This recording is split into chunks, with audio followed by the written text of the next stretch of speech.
Hello दोस्तों, आपका स्वागत है मेरे यूट्यूब चैनल पर। तो आज हम बात करेंगे कक्षा 6 के थर्ड चैप्टर के बारे में। तो पिछली कक्षाओं में हमने फर्स्ट और सेकंड चैप्टर के बारे में बात कर ली है। तो अगर आपने वो वीडियो नहीं देखे हैं तो आप जाकर देख सकते हैं। ठीक है दोस्तों। तो हमारा जो थर्ड चैप्टर है उसका नाम है तंतु से वस्त्र तक, यानी जो तंतु होते हैं उनसे वस्त्रों का निर्माण है वो किस प्रकार होता है। तो पहला पॉइंट हमारा क्या है? वस्त्र है। वस्त्र है वो धागों से मिलकर बनते हैं तथा धागे भी आगे तंतुओं से मिलकर बनते हैं। यानी धागे हैं उनसे वस्त्रों का निर्माण होता है और धागों का निर्माण है वो तंतुओं से होता है। ठीक है दोस्तों। और तंतु क्या होते हैं? तंतु के बारे में देखें तो धागे में दिखाई देने वाली पतली लड़ियां और अधिक पतली लड़ियों से मिलकर बनी होती है। यानी जो पतली पतली जो लड़ियां होती हैं वो और अधिक पतली लड़ियों से मिलकर बनी होती है, उन्हें क्या कहते हैं? तंतु कहते हैं। और इन्हीं तंतुओं से वस्त्र का निर्माण होता है। वहीं बात करें कि तंतु कितने प्रकार के होते हैं, तो तंतु है वो दो प्रकार के होते हैं, एक प्राकृतिक तंतु और एक संश्लेषित तंतु। ठीक है दोस्तों। अभी आगे बात करते हैं कि प्राकृतिक तंतु क्या होते हैं। प्राकृतिक तंतु की बात करें तो कुछ वस्त्रों जैसे सूती, जूट, रेशमी तथा ऊनी तंतु पादपों तथा जंतुओं से प्राप्त होते हैं। इन्हें प्राकृतिक तंतु कहते हैं। यानी यानी जो तंतु हमें प्रकृति से प्राप्त होते हैं उन्हें क्या कहते हैं? प्राकृतिक तंतु कहते हैं। उदाहरण की बात करें तो रुई तथा जूट है वो प्राकृतिक तंतु के उदाहरण हैं जो हमें पादपों से प्राप्त होते हैं। ऊन तथा रेशम है वो हमें जंतुओं से प्राप्त होने वाले प्राकृतिक तंतु हैं। हमें बात करें, इसमें एक मोस्ट पॉइंट है कि रेशमी तंतु रेशम कीट कोकून से प्राप्त होते हैं। हमें है वो रेशमी जो तंतु होते हैं वो रेशम कीट होता है उसके कोकून से प्राप्त होते हैं। ठीक है दोस्तों। अभी बात करते हैं सेकेंड तंतु के बारे में जिसका नाम है संश्लेषित तंतु। ऐसे रासायनिक पदार्थों जिनका स्रोत पादप अथवा जंतु नहीं है से तंतुओं का निर्माण किया जाता है। यानी ऐसे तंतु जो न तो पादपों से प्राप्त किए जाते हैं और न ही जंतुओं से प्राप्त किए जाते हैं, मानव इसे निर्मित करता है। ठीक है दोस्तों। यानी मानव द्वारा लैब में इनको निर्मित किया जाता है। इसके उदाहरण देखते हैं तो पॉलिएस्टर, नायलॉन, एक्रिलिक आदि क्या है? संश्लेषित तंतु है। ठीक है दोस्तों।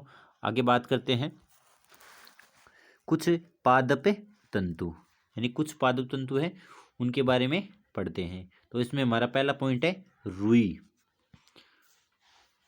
रुई के बारे में हम देखते हैं कि रुई हमें कहाँ से प्राप्त होती है और ये किस मौसम में उगाई जाती है। रुई कपास के पौधे से प्राप्त की जाती है। कपास की कृषि काली मृदा तथा उष्ण जलवायु में की जाती है। यानी रुई है वो एक कपास का पौधा है उससे प्राप्त की जाती है। और यह है वो जो काली मृदा होती है, दोमट में मृदा होती है, उस मृदा में उगाई जाती है। ठीक है। और जो जलवायु है वो उष्ण जलवायु हो वहाँ पे अधिक मात्रा में पाई जाती है। ठीक है दोस्तों। कपास पादप के फल, यानी फल है कपास गोलक भी कहते हैं इसे, लगभग नींबू के माप के होते हैं। पूर्ण परिपक्व होने पर बीज टूटकर खुल जाते हैं तथा अब कपास तंतुओं से ढके कपास की बीज को देखा जा सकता है। इन कपास बोलों से कपास को हस्तचयन द्वारा प्राप्त किया जाता है। इसके पश्चात कपास से बीजों को कंकतन द्वारा पृथक किया जाता है। इस प्रक्रिया को कपास ओटना कहते हैं। यानी अगर आपसे एग्जाम में पूछा जाता है कि कपास ओटना किसे कहते हैं, तो आपका उत्तर यहाँ से होना चाहिए कि कपास बोलों से कपास को हस्तचयन द्वारा हाथों द्वारा पृथक किया जाता है या प्राप्त किया जाता है। इसके बाद बीजों को कंकनक द्वारा अलग कर लिया जाता है। तो कपास से बीजों को अलग करना ही क्या कहलाता है? कपास से ओटना कहलाता है। ठीक है दोस्तों। अभी बात करते हैं सेकंड के बारे में कि और कौन सा पादप तंतु है। ठीक है दोस्तों। आगे देखो, सेकंड है वो है जूट। सेकंड है जूट। जूट पर जो जूट है उसे पटसन भी कहते हैं और पटसन तंतु को पटसन पादप से प्राप्त किया जाता है या जूट पादप से प्राप्त किया जाता है। ठीक है दोस्तों, भारत में इसकी खेती वर्षा ऋतु में की जाती है। भारत में पटसन को प्रमुख रूप से पश्चिमी बंगाल, बिहार तथा असम राज्यों में उगाया जाता है। सामान्यतः पटसन पादप को पुष्पन अवस्था में काटते हैं, यानी जो पुष्पन की अवस्था होती है, पुष्प लगते हैं उस समय इसको काटते हैं। फसल कटाई के पश्चात पादपों के तनों का कुछ दिनों तक जल में डुबोकर रखते हैं, यानी तनों को क्या किया जाता है, जल में डुबोकर रखा जाता है जब तक कि यह पूर्ण रूप से गल नहीं जाते, और फिर पटसन तंतुओं को हाथों से पृथक किया जाता है। यानी इनको पहले पुष्पन अवस्था होती है उस समय इनको काटा जाता है, फिर इनके तनों को कुछ दिनों के लिए जल में डुबो कर रखा जाता है जब तक कि ये पूर्ण रूप से गल नहीं जाते। फिर इन पटसन तंतुओं को हाथों से अलग कर लिया जाता है। आगे वस्त्र बनाने से पहले इन तंतुओं को तागों में परिवर्तित किया जाता है, यानी वस्त्र बनने से पहले इन तंतुओं को तागों में परिवर्तित किया जाता है, फिर जाकर ये वस्त्र बनते हैं। ठीक है दोस्तों, आगे चलते हैं। सूती धागे की कताई, अगला हमारा जो टॉपिक है वो सूती धागे की कताई है। ठीक है दोस्तों, इसमें देखते हैं कि सूती धागों से वो सूती धागे उनकी कताई किस प्रकार की जाती है।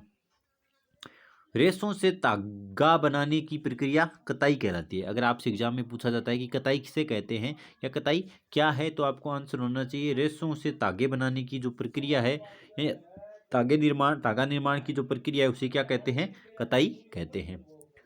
रुई के एक पुंज से रेशों को खींचकर ऐंठते हैं, ऐसा करने से रेशे पास पास आ जाते हैं और धागा बन जाता है। यानी रुई का एक गुच्छा है, उसके गुच्छे को के रेशे को क्या करना है, आपको खींचना है और उसको कसकर उसको ऐंठना है। ठीक है दोस्तों, तो इससे क्या होगा कि रेशे हैं वो क्या हो जाएंगे, पास पास से आ जाएंगे और धागा क्या हो जाएगा, बन जाएगा। कताई के लिए हस्तचलित युक्तियां भी हैं, यानी आपको क्या है कि अगर मतलब एग्जाम में क्वेश्चन पूछा जाता है कि हस्तचलित युक्तियों बताइए कताई के लिए, तो आपका उत्तर होना चाहिए तकली और चरखाई, ये हाथों से चलाए जाने वाली युक्तियां है। ठीक है दोस्तों, अगला हमारा एक पॉइंट है वो है जो इम्पोर्टेंट है कि भारत सरकार ने 1956 में एक संगठन का निर्माण किया जिसे खादी एवं ग्रामोद्योग कहते हैं। यानी खादी एवं ग्रामोद्योग क्या है, अगर आपसे पूछा जाता है तो यह एक संगठन है जो 1956 में भारत सरकार द्वारा बनाया गया। ठीक है दोस्तों, अभी हम आगे चलते हैं। अगला जो हमारा पॉइंट है उसकी तरफ आगे है धागे से वस्त्र। धागे से वस्त्र का निर्माण कैसे होता है। धागे से वस्त्र बनाने की कई विधियां हैं, इनमें दो प्रमुख विधियां बुनाई एवं बंधाई है। यानी धागे से अगर हमें वस्त्र बनाना है तो इसकी दो विधियां, एक बुनाई की विधि है और एक बंधाई की विधि है। तो इसमें हम चर्चा करेंगे बुनाई के बारे में। धागों के दो सेटों को आपस में व्यवस्थित करके वस्त्र बनाने की प्रक्रिया बुनाई या वीविंग कहलाती है। यानी धागा है उनका दो सेट लेना है आपको और आपस में उनको क्या करना है, पूर्ण रूप से व्यवस्थित करना है। तो इस प्रक्रिया द्वारा वस्त्र निर्माण को क्या कहते हैं, बुनाई या वीविंग कहते हैं। वस्त्रों की बुनाई करघों पर की जाती है, यानी वस्त्र है उनकी बुनाई करघों पर की जाती है और करघे या तो हस्त प्रचालित होते हैं या विद्युत प्रचालित होते हैं। यानी ये तो या तो ये करघे हैं वो हाथों से चलाए जाते हैं और या फिर विद्युत से चलाए जाते हैं। ठीक है दोस्तों, अगला हमारा एक और पॉइंट है कि कपास है उससे क्या, पहले उसे क्या किया जाता है, ओटना पड़ता है। उसके बाद ओटने के बाद रेशे प्राप्त होते हैं, रेशों की कताई की जाती है, फिर क्या बनता है, तागा बनता है और तागों को या तो बुनाई या बंधाई के द्वारा वस्त्र निर्माण किया जाता है। ठीक है दोस्तों, आज का हमारा जो चैप्टर है थर्ड चैप्टर वो समाप्त हो चुके गया है। अगर आपको वीडियो अच्छा लगा हो तो वीडियो को लाइक करें और कमेंट करें और शेयर करें। धन्यवाद दोस्तों।